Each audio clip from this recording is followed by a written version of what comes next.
ومن قتل مظلوما فقد جعلنا لوليه سلطانا فلا يسرف في القتل إنه كان منصورا.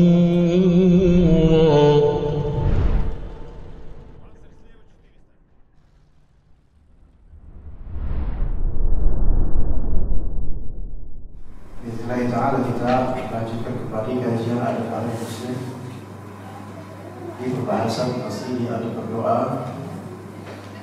Kita akan mulai dari nomor 3 insyaallah, dari adab-adab berdoa.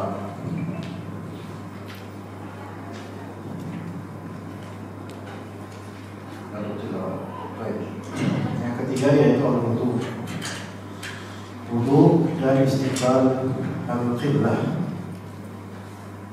wudu dan menghadap atau menghadap kiblat dan mengangkat tangan. Jadi ada 3 hal. Di antara ada berdoa, sedang berdoa wudu sehingga dia dalam keadaan suci, ya suci dari hadas kecil maupun besar. Dia wudu sempurna. Dan bisa juga wudu di sini yaitu tajaddud al-wudu, yaitu pembaharuan wudu. Dia sudah suci, cuma supaya lebih segar lagi mungkin, maka boleh bagi yang untuk berwudu kembali walaupun dia dalam keadaan suci. Kemudian di antara adabnya dan bukan kewajiban yaitu menghadap ke kiblat. Dan juga raf'ul yadain, yaitu mengangkat kedua tangan. Dalam hadis Abu Musa al-Asy'ari, ketika Nabi sallallahu alaihi wasallam selesai dari perang Hunain, maka dikatakan oleh Abu Musa al-Asy'ari, fada'a bima'in fatawadda'a. Maka Rasulullah kemudian meminta para sahabat untuk mendatangkan air, kemudian beliau berwudu, thumma rafa'a yadayhi wa ra'aitu bayadha ibthayhi. Ya, kemudian beliau setelah wudu rafa'a yadayhi, mengangkat kedua tangannya, dan juga wa ra'aitu bayadha ibthayhi, yaitu aku melihat putihnya kedua ketiak beliau. Ya. Di dalam hadis ini ada beberapa faedah. Pertama, disunnahkan sesuai perbuatan Nabi SAW untuk berwudu sebelum sebelum berdoa. Baik itu wudu dalam rangka menghilangkan hadas kecil ataupun wudu dalam rangka memperbaharui wudu. Sesuai dengan perbuatan Nabi SAW. Karena di sini fatawadda'a secara mutlak kita tidak tahu apakah beliau sedang wudu dalam menghilangkan hadas atau mengulang wudu, kita tidak tahu. Al-muhim keduanya termasuk hal yang baik dalam Islam. Kemudian raf'ul yadain, mengangkat kedua tangan, ini termasuk sunnah dan termasuk mudhinnah lil ijabah, yaitu hal yang berpotensi untuk dijawab oleh Allah Azza wa Jalla. Di hadis lain Nabi SAW menyebutkan fadzakara rajulan ath'ath ash'ath aghbar, ya, yutilu safar, rafa'a yadayhi faqal ya Rabb ya Rabb, wa malbasuhu haram wa mat'amuhu haram wa ghudhiya bil haram fa anna yustajabu lah. Yaitu kata Rasulullah SAW, beliau menyebutkan ada seseorang pria, dia yutilu safar, dalam keadaan safar yang jauh banget, jauh sekali. Ash'ath, yaitu bajunya lecek karena safar. Akhbar, kulit-kulitnya terkena debu safar. Thumma rafa'a yadayhi, kemudian dia mengangkat kedua tangannya. Faqal ya Rabb ya Rabb, kemudian berkata wahai Rabb wahai Rabb. Di sini ada 5 hal. Pertama, dalam keadaan safar, doa lebih berpotensi terjawab. Dalam keadaan lecek pakaian karena kesulitan berpotensi terjawab doa. Dalam keadaan aghbar, yaitu terkena debu-debu safar dan kumel, bukan karena tidak menjaga kebersihan, tapi karena saking letihnya dirinya, itu berpotensi terjawabnya doa. Kemudian mengangkat kedua tangan, berpotensi terjawabnya doa. Kemudian bertawassul dengan nama-nama Allah Azza wa Jalla, ya Rabb, menyebut nama Allah. Itu juga 5 hal, dia telah melakukan 5 hal yang mendukung kekuatan potensi untuk terjawabnya doa. Namun wa malbasuhu haram, pakaiannya haram. Wa mat'amuhu haram, makanannya haram. Dan juga minumannya. Wa ghudhiya bil haram, diberi gizi dari yang haram. Fa anna yustajabulah, maka bagaimana orang kayak gini bisa dijawab doanya? Itu menunjukkan bahwa saya 5 kriteria tadi itu semua kriteria untuk terkabulnya doa, atau kriteria penguat terkabulnya doa. Namun semua penguat terkabulnya doa ini bisa tidak Allah Ta'ala anggap jika makanan kita haram, minuman kita haram, pakaian kita haram, harta kita juga, kita memakan harta dari harta haram, maka berbahaya sekali jemaah sekalian. Ya. Maka dia tahu pekerjaan haram tapi salatnya itu khusyuknya minta ampun, maka ia dikhawatirkan doa-doanya tetap tidak terkabul. Jadi raf'ul yadain, mengangkat kedua tangan, itu menjadi mudhinnah lil ijabah, li ijabah doa, yaitu berpotensi untuk dijawabnya doa selagi juga itu adab. Hatta wa ra'aitu bayadha ibtaihi, kata Abu Musa al-Asy'ari, saya melihat putih kedua ketiaknya. Ini juga ada faedah bahwasanya Rasulullah SAW tidak memelihara bulu ketiak dan tidak membiarkannya banyak.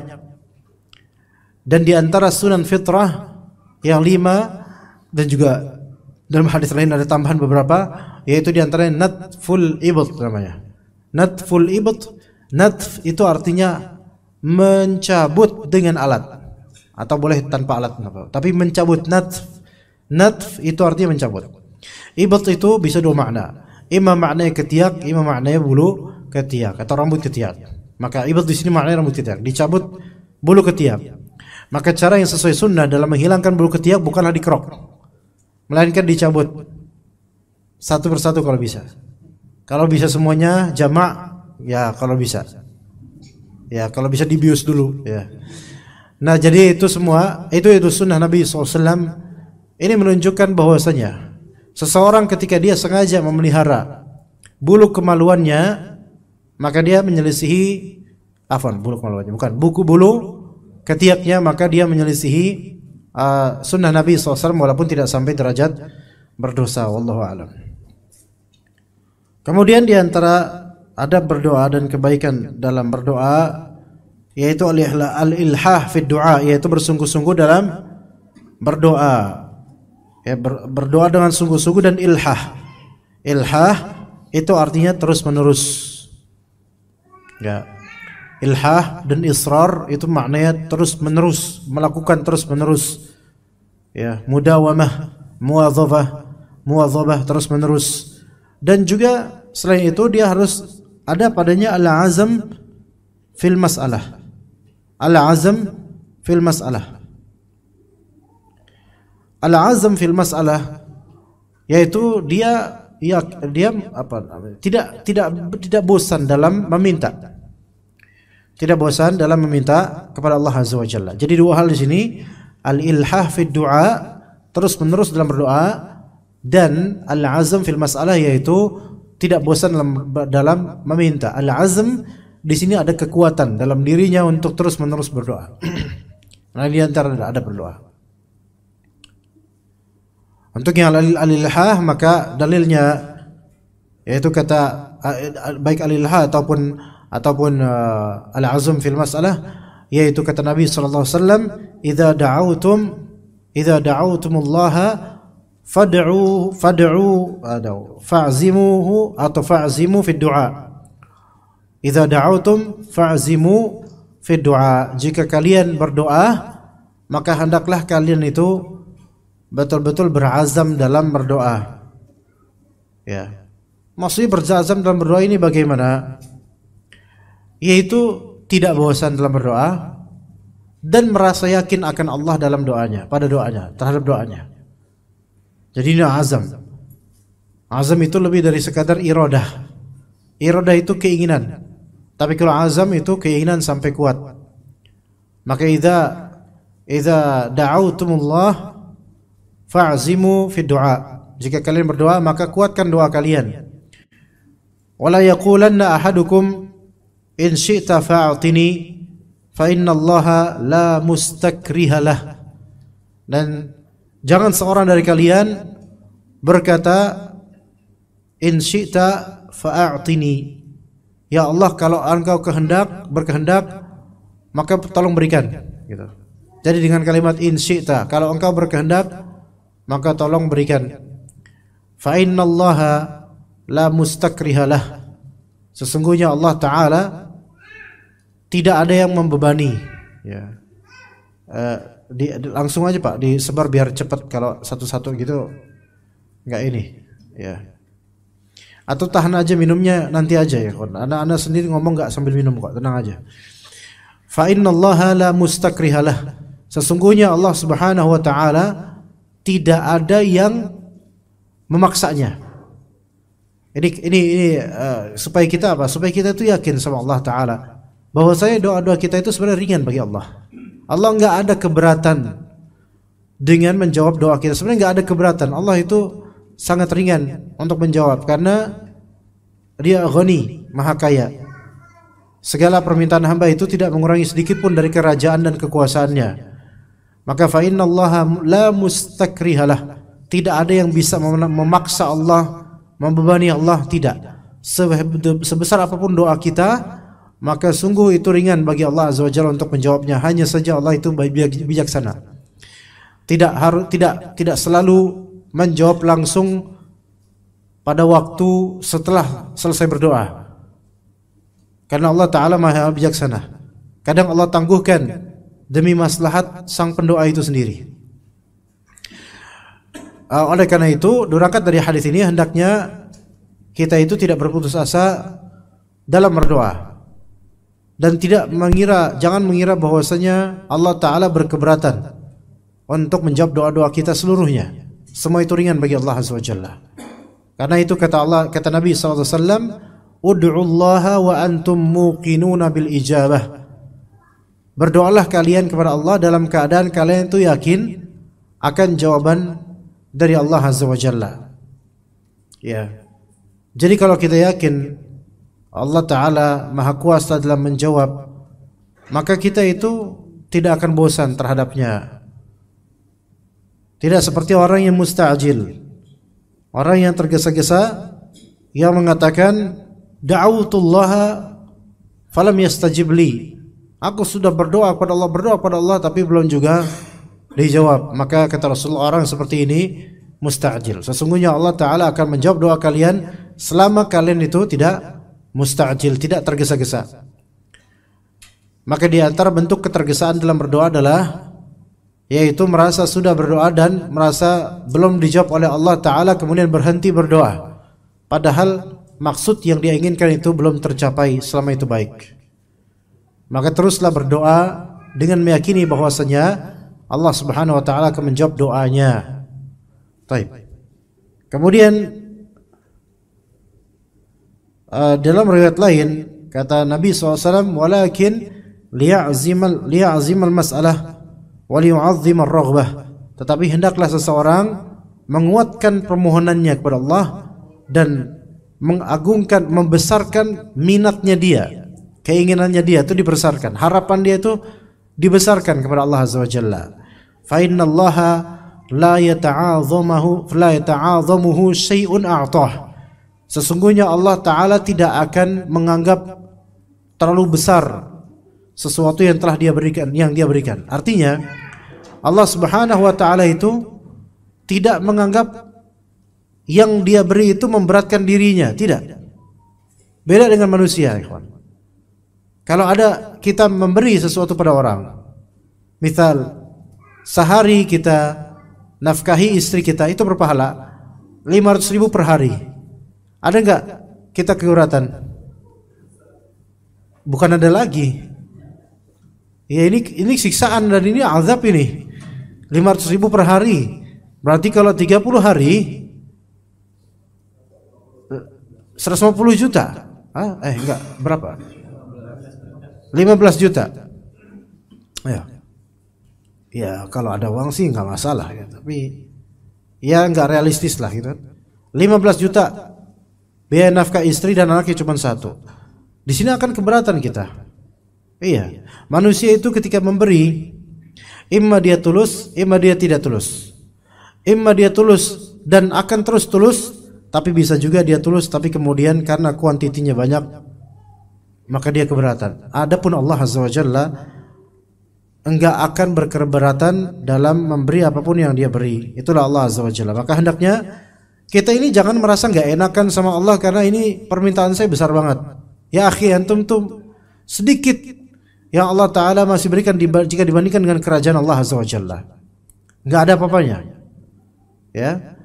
Makanya kata Nabi sallallahu alaihi wasallam atau kata Allah Azza wa Jalla dalam hadits qudsi, seandainya jinnya kalian atau maksudnya jin manusia semua dari awal sampai akhirnya berkumpul dalam satu tanah seluruhnya serempak mereka, kalian semua berdoa dalam satu momentum, semua miliaran makhluk ini berdoa kepada Allah, minta pada Allah apapun yang terbaik yang mereka minta, dan Allah bisa menjawab semuanya, aku bisa menjawab semuanya sekaligus, itu tidak akan mengurangi sedikit pun kerajaanku kecuali hanya seperti apa? Bulu kecil atau benang kecil yang dicelupkan di tengah lautan. Artinya enggak ada sedikit pun kekurangan dari kerajaanku. Lah apalagi cuma satu orang, enggak ada keberatannya Allah Azza wa Jalla. Maka orang-orang yang kurang percaya sama Allah itu perlu dibenahi itu akidahnya itu. Berarti kalau dia kurang percaya sama Allah, dia suudzon kepada kekuasaan Allah Azza wa Jalla. Berarti dia kurang menghargai, kurang mengimani dan kurang mempelajari atau kurang mengilmui tentang Rabbnya, yaitu Allah Azza wa Jalla. Kemudian disebutkan di sini adab ke-5, yaitu tidak mendoakan madarat atau bahaya bagi diri sendiri, anak-anak atau harta kekayaan. Karena dikhawatirkan pada saat itu doa sedang dikabul. Hati-hati. Jangan mendoakan keburukan pada diri sendiri, anak-anak, ya kesian, ya Allah musta'an, anak kesian, harta. Karena ada hadis Nabi sallallahu alaihi wasallam, la tad'u ala anfusikum wa la tad'u ala auladikum wa la tad'u ala amwalikum. Janganlah kalian mendoakan keburukan pada diri kalian. Seperti apa mendoakan keburukan pada diri kita? Ya Allah, matikanlah saya sekarang ya Allah. Itu mendoakan keburukan pada dirinya, enggak boleh. Makanya kata Nabi SAW, la yatamanna yanna ahadukum al-maut. Janganlah seorang dari kalian itu bertamanni, yaitu berandai-andai menghadapi kematian segera. Jangan minta dimatikan. Jangan, maksudnya mati pasti, tapi jangan mengatakan ya Allah matikan saya sekarang ya Allah. Jangan. Ya. Tapi kalau misalnya memang harus ya, maksudnya di sini harus, yaitu mungkin nggak tahan, nggak memungkinkan untuk melanjutkan hidup dan siksaannya luar biasa, mungkin karena penyakit atau sedang peperangan dan dia tidak mampu untuk menahan sakitnya, tetap tidak boleh bunuh diri, melainkan dia katakan ya Allah, jika atau terjemahannya Allahumma ahyini in kanatil hayatu khairan li wa tawaffani in kanatil wafat khairan li. Ya Allah, tetaplah saya hidup ya jika kehidupan itu lebih baik buat saya, dan matikan saya jika kematian itu baik buat saya. Artinya di sini bukan meminta mati saja, tetapi memberikan yaitu pilihan kebijakan kepada Allah Azza wa Jalla, yang Allah Maha Bijaksana. Terserah engkau ya Allah, mau memilih mematikan aku atau tetap membiarkan aku hidup. Mana yang terbaik untukku bagimu, maka itulah yang kau pilih ya Allah. Berarti ini bukan meminta kematian. Jadi meminta kematian untuk diri sendiri secara mutlak haram.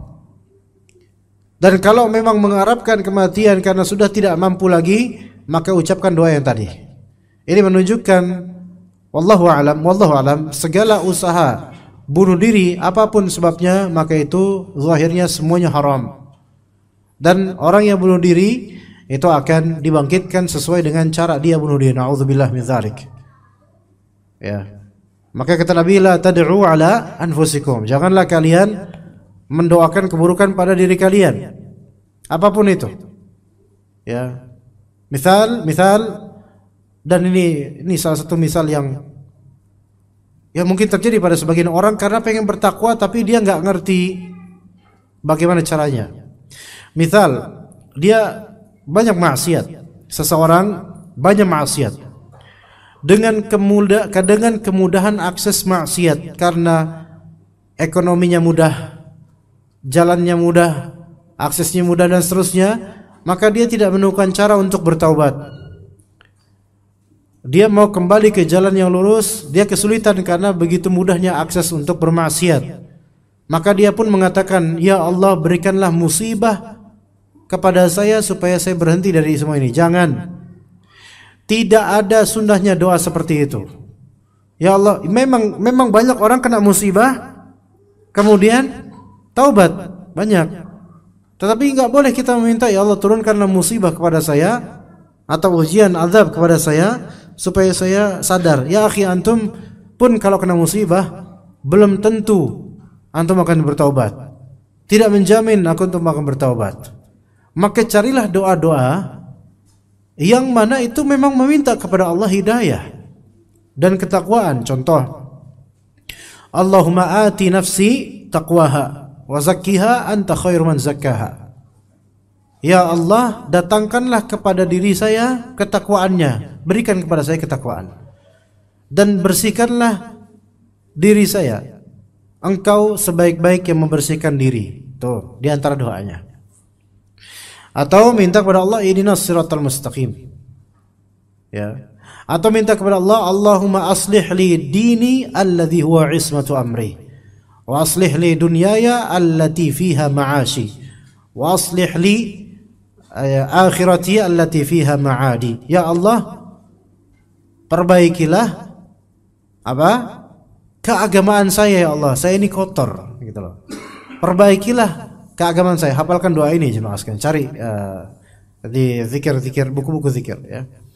Allahumma Ya, astagfirullahaladzim. Allahumma aslih li dini alladhi huwa ismatu amri. Ya Allah, perbaikilah buat saya agama saya, yang mana itu adalah penjaga urusan saya, yaitu agama itu adalah penjaga urusan kita supaya benar gitu loh.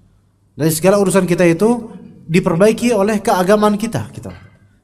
Makanya orang-orang yang banyak maksiat, wa kana amruhu furuta. Orang yang bermaksiat itu urusannya banyak keteteran. Banyak keteteran, enggak rapi urusannya, enggak rapi karena maksiat. Lihat di surat Al-Kahfi itu.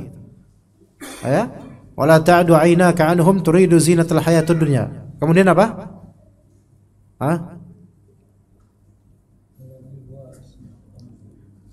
Zinatul hayatid dunya wala tuti' man aghfalna qalbahu 'an dzikrina wattaba'a hawahu wa kana amruhu furuta. Orang yang banyak mengikuti hawa nafsu dan jauh dari zikir pada Allah, urusannya tercerai-berai. Keteteran dia. Apa-apa keteteran, enggak kuatan dengan urusan-urusan kebaikan.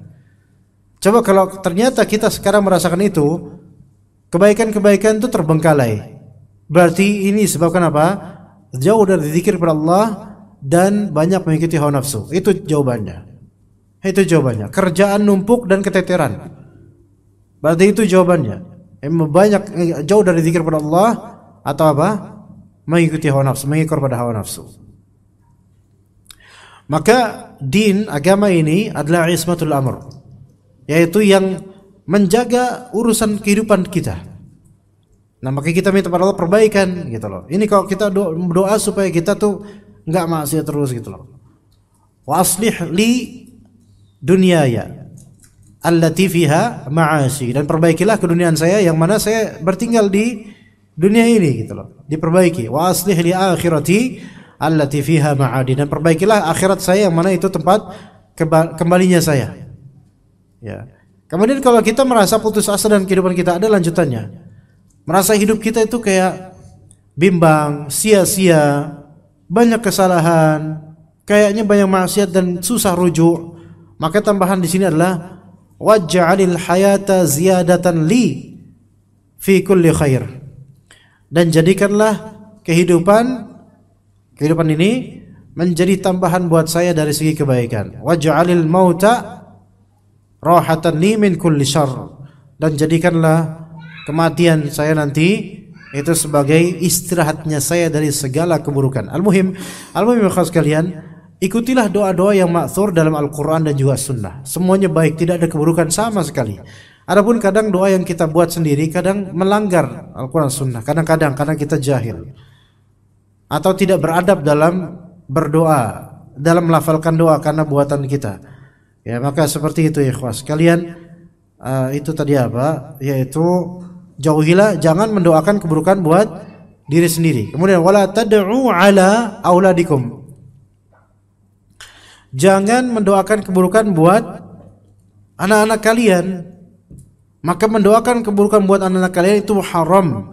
Baik mendoakan dalam konteks memohonkan keburukan buat anak-anak atau mengucapkan kalimat buruk kepada anak, apalagi menjuluki anak dengan binatang misalnya. Itu biasanya orang tua zaman dulu banyak kayak gitu. Bismillah.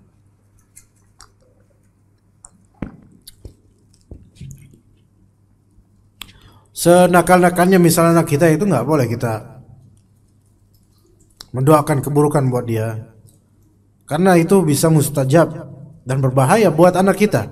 Belum tentu dia akan kuat menahan efek jawaban dari doa buruk kita. Nauzubillah min dzalik. Ya.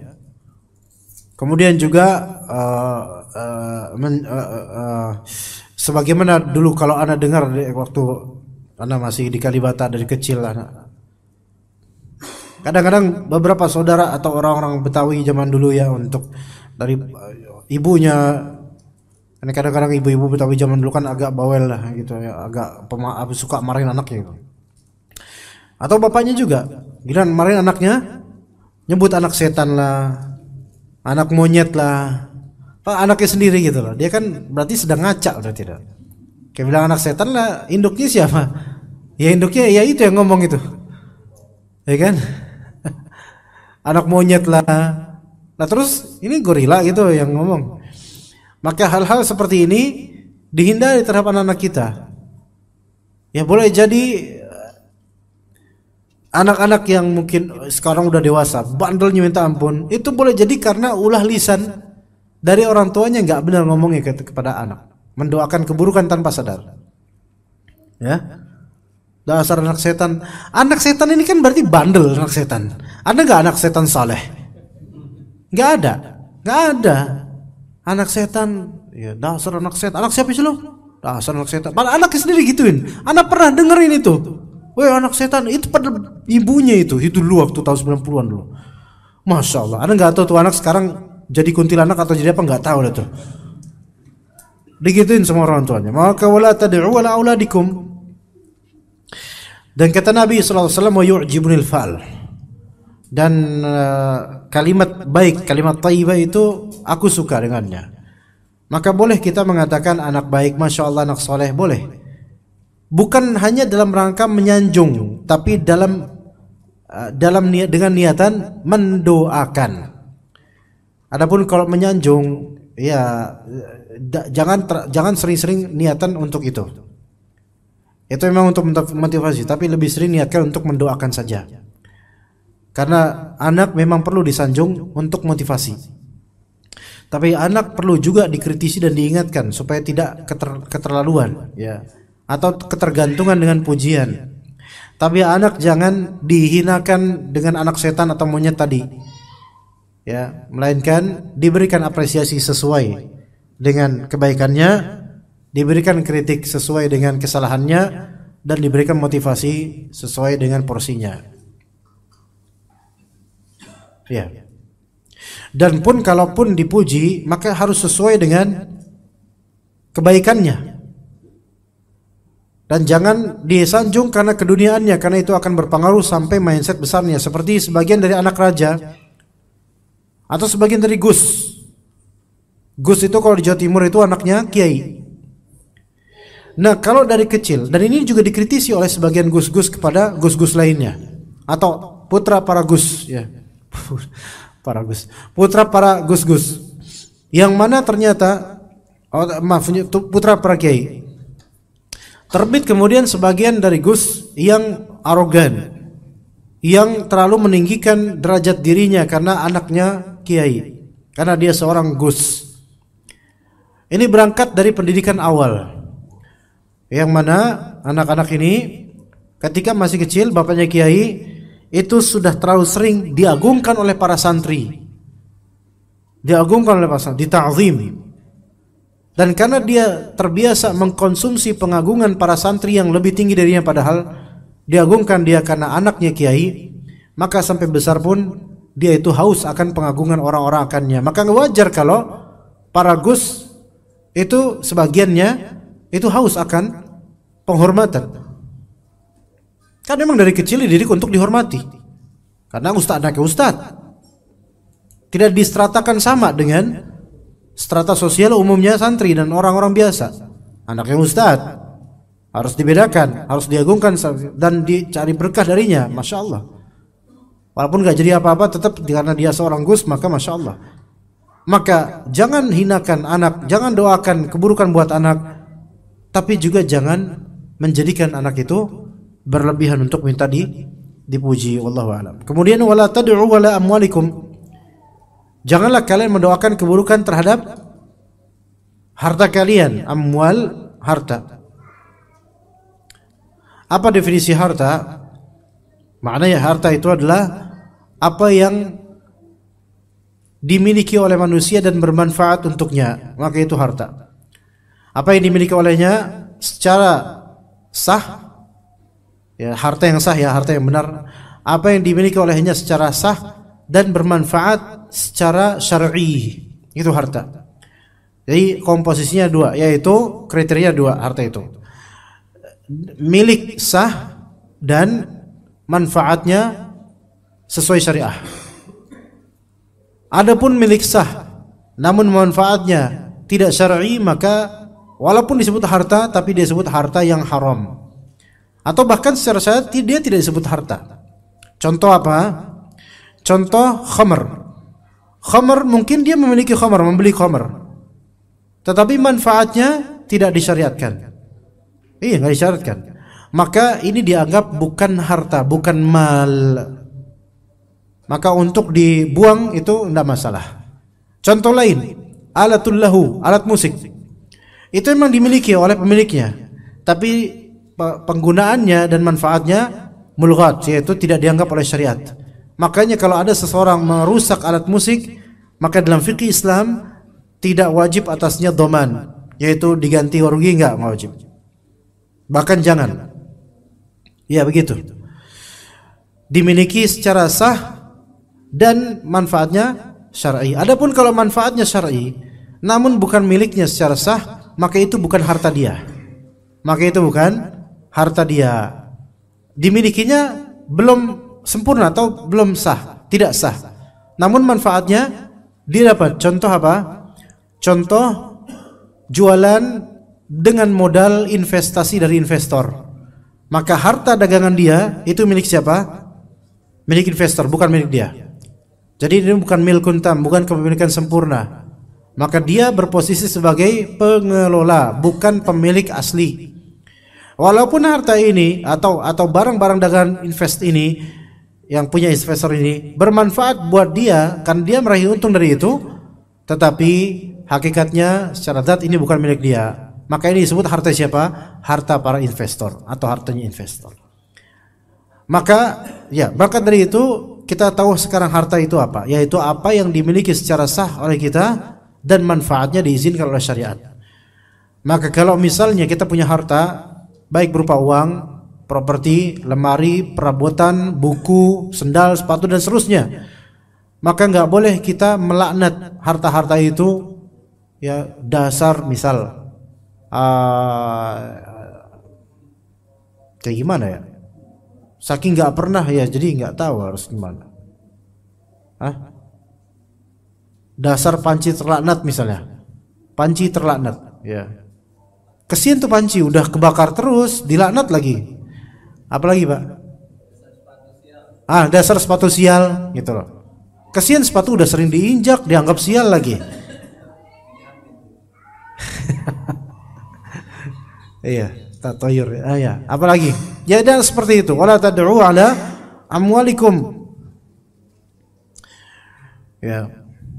La tuwafiqu minallahi sa'atan yas'alu fiha 'ata'an fayastajibu lakum. Khawatirnya ketika engkau mengucapkan doa keburukan, engkau itu sedang di momentum dijawabnya doa. Bahaya itu. Ya, kalau terjawab beneran ayo. Ya, jadi kalau marah ngomel sama anak, kalau bisa marahin anak, ya, dasar anak pinter gitu. Dasar anak soleh. Walaupun susah ngucapinnya. Lagi murka-murkanya itu, anak mecahin kaca gitu kan. Dasar hafidz Quran, padahal baru sampai atin misalnya. Dasar hafidz Quran kamu. Ya, anaknya juga bingung. Ini bapak marah kok kayak gini marahnya ya, dasar hafidz Quran ya. Akhirnya mecahin kaca lagi. Tapi ya itu bisa menjadi doa kalau di waktu yang mungkin mustajab. Ya seperti itu jemaah sekalian. Kemudian juga di antara adab berdoa yaitu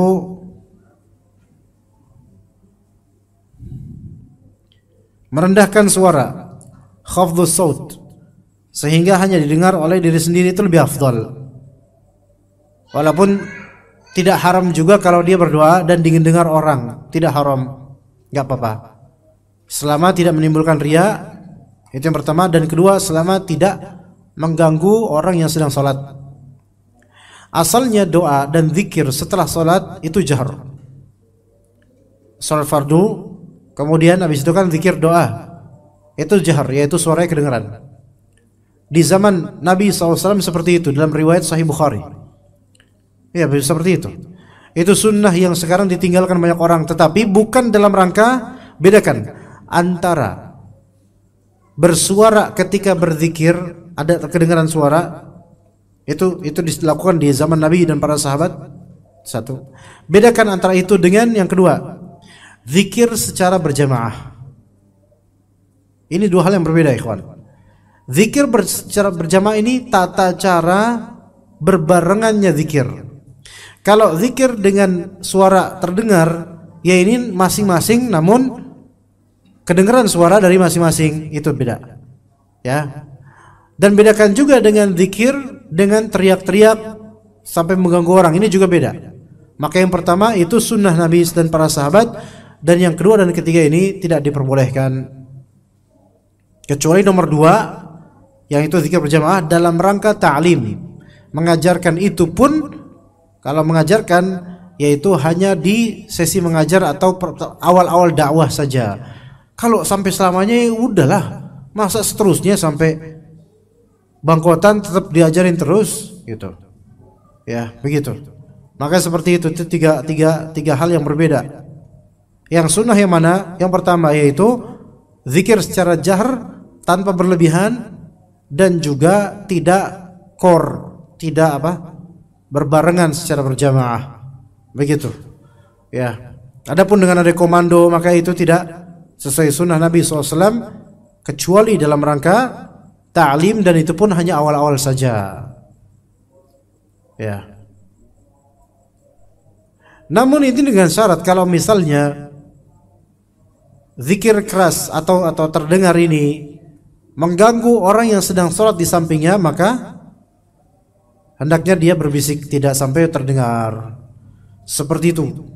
Berbeda dengan sekarang, orang lagi sholat sunnah qabliyah diburu dengan tawa masjid zikir, la ilaha illa anta subhanaka inni kuntu minadh dhalimin, la ilaha illa anta subhanaka inni kuntu minadh. Orang lagi sholat qabliyah. Ini Bilalnya ini yang biasanya kayak gitu. Bilalnya nggak ada kerjaan, selesai sholat qabliyah cepat, habis dia azan sholat qabliyah cepat, kemudian yang lain baru mulai sholat qabliyah bilang la ilaha illa anta subhanaka inni kuntu minadh dhalimin. Dia enak, dia zikir sendiri, yang lain keganggu. Ini orang nggak tahu akalnya kemana ini. Apa nggak pernah ngerasain jemaah apa? Apa sholatnya bakal khusyuk kalau misalnya suara segede itu? Dan seolah-olah suara itu sampai seolah-olah memukul hati orang yang sedang sholat biar cepat-cepat dah lo sholat dah. Apalagi dulu sebelum zaman ada timer dulu. Ya seperti itu. Mungkin niatnya baik zikir, tapi apakah tidak bisa dia sendiri berzikir dengan sir yang mana itu lebih beradab kepada Allah dan kemudian juga lebih beradab kepada orang-orang yang sedang fokus sholat, terutama sebelum. Oke, kita azan insyaallah. Oke, kita selesai materi sampai sini insyaallah.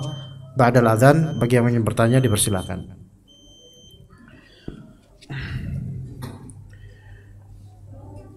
Bagi ikhwah atau bapak-bapak yang punya pertanyaan dipersilakan, fadhol. Ada pertanyaan Bapak? Ikhwah? Ya, fadhol. Waalaikumsalam warahmatullahi.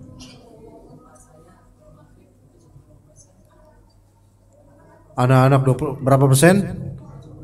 Masya Allah. Masya Allah.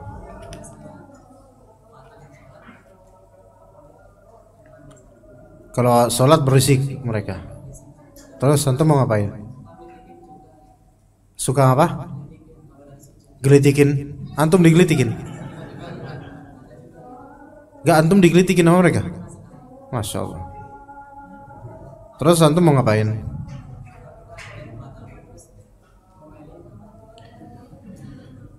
Ya nggak bisa diomel. Ya kalau dibatalin enggak. Masih seperti ini sebenarnya DKM yang harus tegas ya. Jadi anak-anak ini kalau bisa jangan dipisah, jangan dikumpulkan di belakang. Ya jangan dikumpulkan di belakang. Melainkan ditaruh dipisah di antara orang dewasa. Tapi kemudian anak-anak yang belum usia tamyiz, sekitar 5 tahun atau sebelum dari 5 tahun, kalau emang seperti itu maka jangan diperbolehkan untuk ke masjid. Dan masjid dalam konteks ini anak yang belum usia tamyiz, yaitu belum tamyiz itu yaitu belum belum 7 tahun atau belum ngerti dengan perintah larangan. Kalau ternyata dia menimbulkan kegaduhan pas sholat maka DKM berhak untuk memulangkannya. Iya. Karena kan DKM itu kan Dewan Kemakmuran, makmur supaya enak. Bukan antum DKM bukan? Bukan. Jangan nunggu jemaah yang kemudian membombardir dengan emosi, jangan. Maka itu tanggung jawab DKM. Dan kalau kemudian ada jemaah yang sholatnya jadi rusak hatinya gara-gara mereka, maka kelak yang tanggung jawab di akhirat itu siapa? Orang tuanya dan juga DKM. Apa fungsinya DKM kalau misalnya itu dibiarkan? Iya, apa fungsinya? DKM terus ngapain? Ngurusin tromol? Oh itu iyalah pastilah.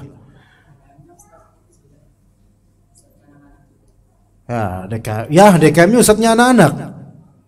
Mungkin waktu jadi anak-anak ustadz tersebut kayak gitu. Jadi ya terwariskan.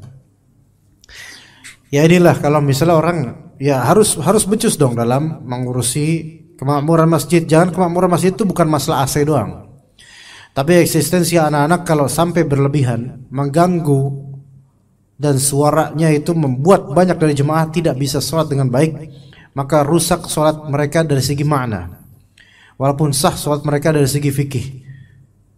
Maka ini ada tanggung jawab nanti. DKM akan tanggung jawab. Dan imam itu juga harus tegas bertanggung jawab dalam masalah ini. Tegas. Imam boleh mengatur shaf, anak-anak tolong taruh di samping-samping, jangan ngumpul di sana. Itu boleh imam, harus tegas. Imamnya juga jangan yang cari yang imam juga ustadz itu juga. Itu kayaknya masjid pribadi deh, kayaknya kok dia semua.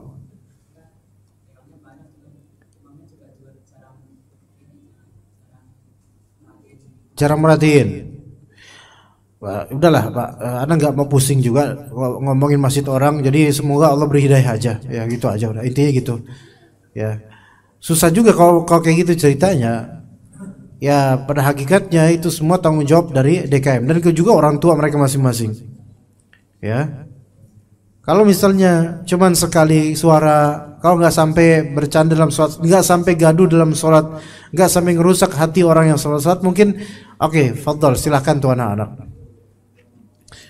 Tapi saya sendiri juga nggak bakal bisa itu kalau misal gaduhnya kebanyakan, anak-anak itu keterlaluan, nggak bisa saya sholat dengan baik. Hati saya langsung sakit gitu rasanya, susah sholat, mau khusyuk susah. Orang kan beda-beda dalam menerima suara. Ya, ada orang yang butuh fokus dan konsentrasi, ada yang mudah terganggu dengan percikan-percikan suara yang bertalu-talu seperti anak-anak seperti itu. Kalau cuma sekali-kali nggak masalah mungkin insyaallah, karena cucunya Nabi SAW pun gelendotan di Nabi SAW ketika jadi imam, dan pasti itu ada suara-suara kecil gitu loh. Cuman itu nggak sampai mengganggu para sahabat. Tapi kalau saya mengganggu, maka orang tuanya punya tanggung jawab, dan juga DKM harus tegas, imam juga harus tegas. Wallahu alam, seperti itu. Ya, Bapak, fadhal. Waalaikumsalam warahmatullahi. Jika seorang merasa bersalah, pernah berdoa kepada Allah untuk meminta dibalas setimpal terhadap orang atasannya pada saat itu dia merasa berbunyi, dan sepertinya dikabulkan. Sebenarnya sekarang dia merasa bersalah. Karena doanya itu, karena ngerasa bersalah karena dia ngedoain itu. Pada saat itu dia merasa dizolimi dan dia berdoa kepada Allah, ya Allah, jika Balas. atasan ini memang dia menzolimi saya, maka engkau adalah sebaik-baik pelindung. Dan Ya. sebenarnya Kena. iya. Itu, tapi dia sekarang merasa bersalah. Ya. Oke. Jadi konteksnya itu ada seorang bawahan yang sepertinya dizalimi oleh atasannya, kemudian bawahan ini nggak terima, akhirnya dia minta sama Allah, ya Allah, apapun doa itu seperti doa keburukan, balaslah dia ya Allah. Maka ini hak dia, boleh. Bahkan kalau kalimatnya balaslah dia yang setimpal ya Allah, maka ini kalimat yang baik, maksudnya tidak keluar dari koridor syar'i, nggak masalah. Dan kemudian sepertinya Allah Ta'ala balas gitu loh. Nah, dan ternyata mungkin penyakit atau apa gitu kan, dan ternyata kok kelihatannya lebih ngeri gitu daripada yang dia perkirakan. Dia pun merasa bersalah. Gini, kalau memang merasa bersalah, Anda tidak perlu ngabarin ke dia bahwa saya ini akibat doa saya. Ini malah nambah mangkel ini. Pas ketemu, maaf Pak, ya nyaho sia, ini kan habis dari doa saya. Empek no, gitu kan? Enggak, melainkan apa?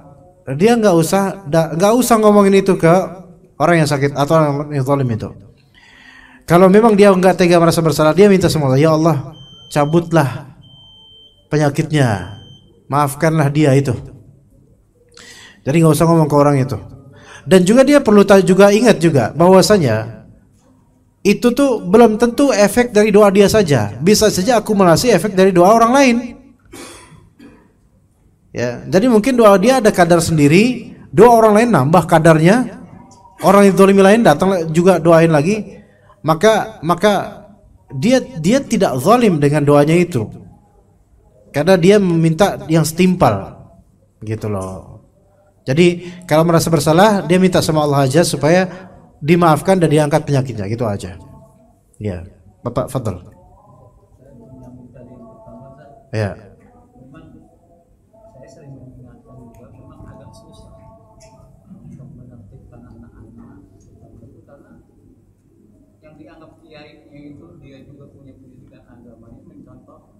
Mencontohkan untuk zikir atau sholawatan keras-keras, ya. Sehingga ketika kita ingatkan, kalau Ibrahim masuk orang sholawatan nggak boleh, maka bukannya Islam kan? Ya. Kemudian juga kebanyakan itu tidak pada peduli terhadap anak-anak. Ya. Baik ketika dia lagi sholawatan atau apa. Kadang-kadang kalau di belakang di ibadah itu bukan sholawatan, nyanyi mana ana. Sopo diriku. Man ana. Itu nyanyi itu. Saya sudah secara baik-baik kasih tahu. Iya. Bapak ini dan orang-orang ustadznya juga Iya. memberikan arahan kepada anak-anak Saya kira anak-anak kita tidak larang di masjid, cuma dibina di Ya. Inilah efek dari edukasi yang rendah terhadap agama Allah. Jadi dari segmen kiainya, dari strata kiainya saja atau ustadznya mungkin gitu ya, itu aja ya nggak nyambung gitu loh, nggak benar ya. Ya semoga Allah maafkan lah, semoga Allah beri hidayah. Ya susah untuk dilihat, nggak nyaman ya. Semoga Allah berikan regenerasi yang baik insya Allah ya. Kalau sudah alot itu sudah susah Mbak. Kalau sudah alot kan sudah susah. Iya, wallahu alam. Tapi insya Allah lah, percayalah, insya Allah akan Allah berikan yang terbaik insya Allah. Iya, tadi kayaknya ada mau nanya di sini. Ayo, Fadil, silakan.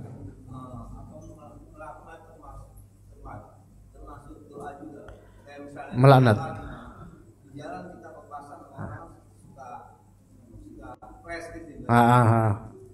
Terus,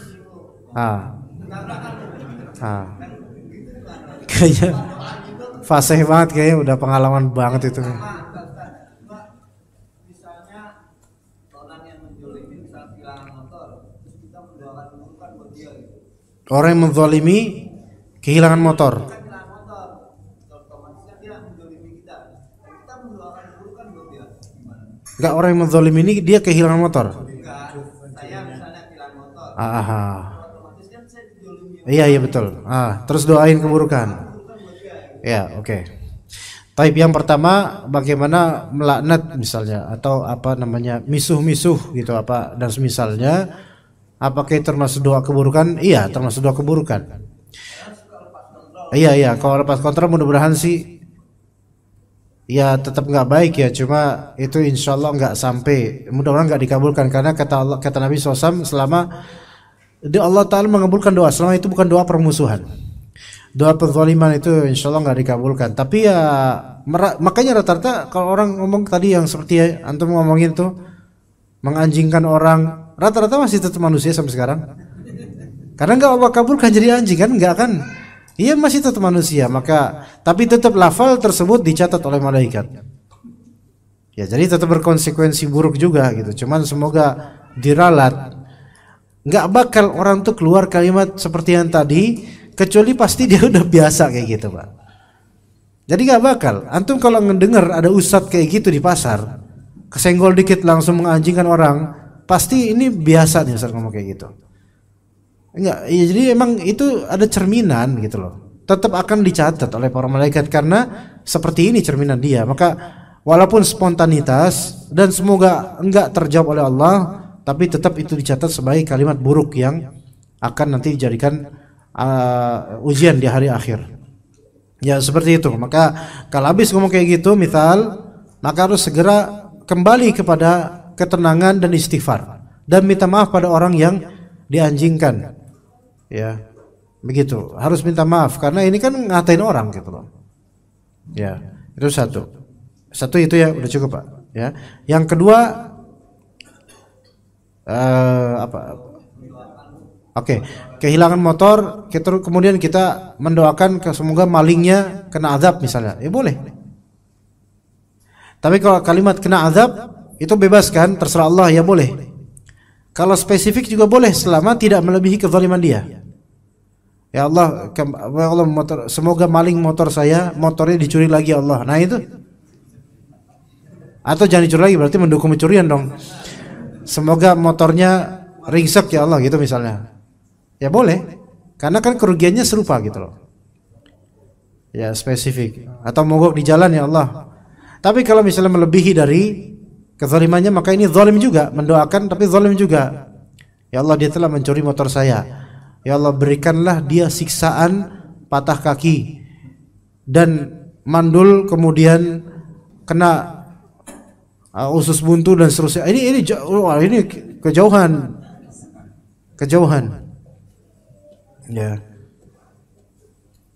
Kayak dulu ada band lawak gitu, band musik tapi lawak ya. Terus dalam kasetnya itu ditulis itu, barang siapa yang membajak kaset ini maka kami doakan mandul 7 turunan. Gimana mandul 7 turunan? 1 turunan aja nggak dapat, gimana 7 turunan? Ini doa atau yang main-main ini? Dan itu di kaset bajakan. Dan itu sendiri kaset bajakan. Jadi dia doain pembajak-pembajak itu, tapi kayaknya nggak dikabulin sama Allah karena itu doa main-main orang itu. Jadi kalau kita mendoakan orang zalim, tidak boleh melampaui dari kezaliman orang yang kita doakan itu. Ini kata Syekh Utsaimin dalam Syarah Sahih Muslim, ta'liq ala Sahih Muslim. Begitu Mas Bro, ya, begitu Pak. Oke, ayo, ini terakhir insyaallah ya, bismillah Pak. Waalaikumsalam warahmatullahi. Ya, jazakallah. Waalaikum. Ya.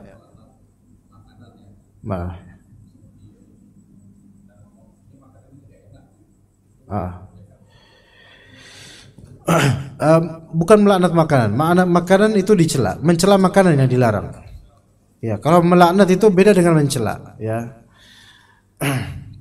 Ya, walaupun ada kesamaan, tapi di sini mencela makanan dan Nabi SAW melarang kita untuk melakukan itu. Namun kalau ikhbar, bedakan antara sab, syatam dan ikhbar.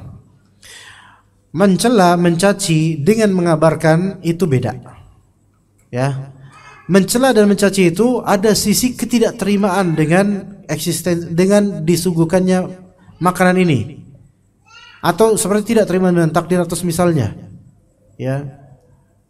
Dan menghinakan makanan gitu loh. Menghinakan makanan gitu loh. Makan apaan sih? Enggak bener banget nih makanan. Nah, seperti ini nih. Ini bukan mengabarkan. Adapun kalau mengabarkan ini makanan seperti ini tidak enak, tidak cocok buat saya, itu tidak dalam rangka menghinakan, mencaci, bukan. Ini bisa kok kita bedakan dengan apa ya? Dengan logika itu bisa kok beda. Ya. Adapun kalau sampai mencaci itu mungkin lafalnya serupa, tapi niatan itu menjadikan intonasi berbeda. Misalnya mengatakan, ih nggak enak nih, dia mengatakan ini tidak enak. Beda kan, ada yang mencaci satunya, yang kedua mengabarkan ini sudah tidak enak atau ini tidak enak buat saya. Nabi SAW ketika Khalid bin Al-Walid radhiyallahu anhu dan kaumnya ya dari Bani Khuzaimah itu dari Bani Makhzum ya, itu memakan binatang dob, binatang padang pasir. Dan Khalid bin Walid beserta keluarga dan kabilahnya itu biasa makan makanan begituan. Nabi SAW disuguhkan, Nabi SAW diam, enggak makan, enggak apa. Kenapa ya Rasulullah? Apakah ini haram? Enggak, bukan karena haram. Karena kaumku tidak terbiasa makan yang seperti ini. Apakah ini menghinakan? Ini mengabarkan bahwasannya ini bukan makanan biasa kami. Bagi kami itu malah enggak enak gitu loh, enggak suka, enggak biasa.